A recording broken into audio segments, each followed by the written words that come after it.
반갑습니다. 좋은 아침입니다. 오늘은 7월 1일입니다. 오늘 우리들은 그 위험한 추정, 추측해서 마음을 확정하는 위험한 추정에 관해서 좀 생각하도록 하겠습니다. 추정이라고 하는 것에는 내 기대 혹은 의심이 반영될 가능성이 많기 때문에 사실 늘 위험할 수 있는 거죠. 물론 어떤 경기나 게임에서는 통찰력 있는 추정이 승리를 위한 결정적인 기회가 되기도 하지만 말이죠. 하지만 오늘 우리는 성령님을 따라 걷는 길에서 자의적 추정, 스스로 자기중심적으로 추측하여 결정하는 것이 얼마나 위험한지를 좀 더 집중해서 생각하려고 합니다. 이런 이야기가 있어요. 켄터키에 있는 한 목사님 이야기인데요. 이분은 그 섬기던 교회에서 성도들과의 관계 때문에 굉장히 힘든 어려움을 오랫동안 겪고 있었습니다. 늘 좀 마음이 무겁고 갈등하던 와중에 어느 날 갑자기 하와이에 있는 교회로부터 담임 목사로 부임해 달라는 제의를 받았다고 합니다. 어떻게 보면 목사님 입장에서는 완벽한 타이밍이었습니다. 이때 목사님은 사모님에게 이렇게 말했다고 해요. 당신은 짐을 싸세요. 나는 기도해 볼게요. 사실 말이 좀 안 맞는 거잖아요. 하나님의 뜻일 거라는 추정을 거의 결론으로 확정지은 후에 하나님께 여쭤보겠다는 신용을 하는 거죠. 하지만 우리가 고백할 수밖에 없듯이 우리들에게는 종종 이런 일들이 일어납니다. 내 고민을 풀어주는 너무나 적절한 상황이기 때문에 하나님께 여쭤보기 전에 이미 마음이 정해지는 거죠. 하지만 한번 성령님께 여쭤보기는 해야 될 것 같아서 신용을 하는 것에 불과하다고 할 수 있습니다. 하지만 그렇게 되면 어떤 경우에도 성령님의 음성을 듣기는 참 어렵습니다. 성령님께서 아니라고 하시는 것 같으면 안 들린다고 확신할 가능성이 많고, 또 가라고 하시는 것 같으면 그것이 성령님의 음성인지 내 욕망의 소리인지 분간할 수 없기 때문입니다. 그런데 그것이 심각한 문제로 드러나는 것은 바로 그 다음입니다.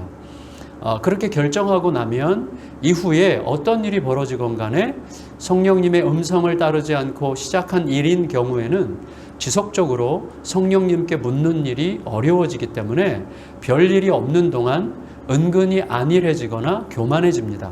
반대로 나쁜 일이 반복되면 성령님께 물을 힘과 근거가 없어서 깊은 좌절에 빠지게 됩니다.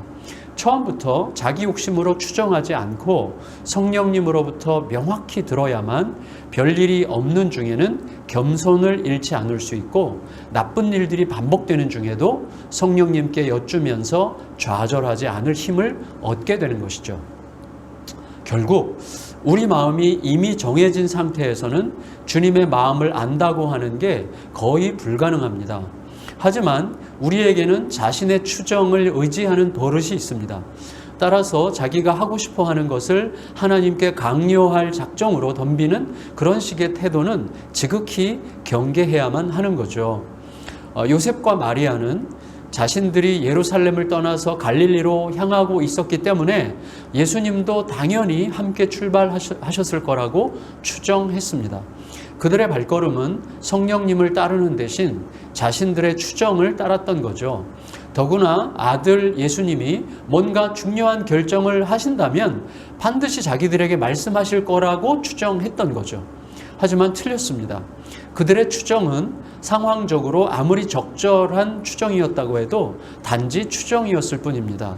추정에 의해서 벌어진 일로 인해서 마리아는 큰 충격을 받았을 게 분명합니다.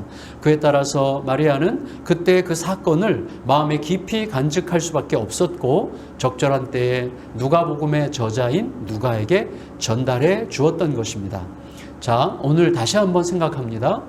어제의 익숙함에 근거한 추정은 오늘 내 상황에서 결코 추정해서 결정하면 안 되는 것을 추정하게 만드는 위험한 함정이 됩니다. 뻔히 다 아는 것처럼 느껴지더라도 또다시 성령님께 겸손하고 진실되게 귀 기울이게 해달라고 기도하는 것이 매우 중요하겠죠. 오늘 우리는 이렇게 기도합시다. 주님, 위험한 추정에 근거해서 살아왔던 익숙한 삶에서 돌이키고 싶습니다. 어제의 전제를 내려놓고 오늘 저에게 주시는 말씀을 듣고 움직이게 하여 주시옵소서. 오늘이 그날이 되게 하여 주시옵소서. 이렇게 기도하시면 좋겠습니다. 감사합니다.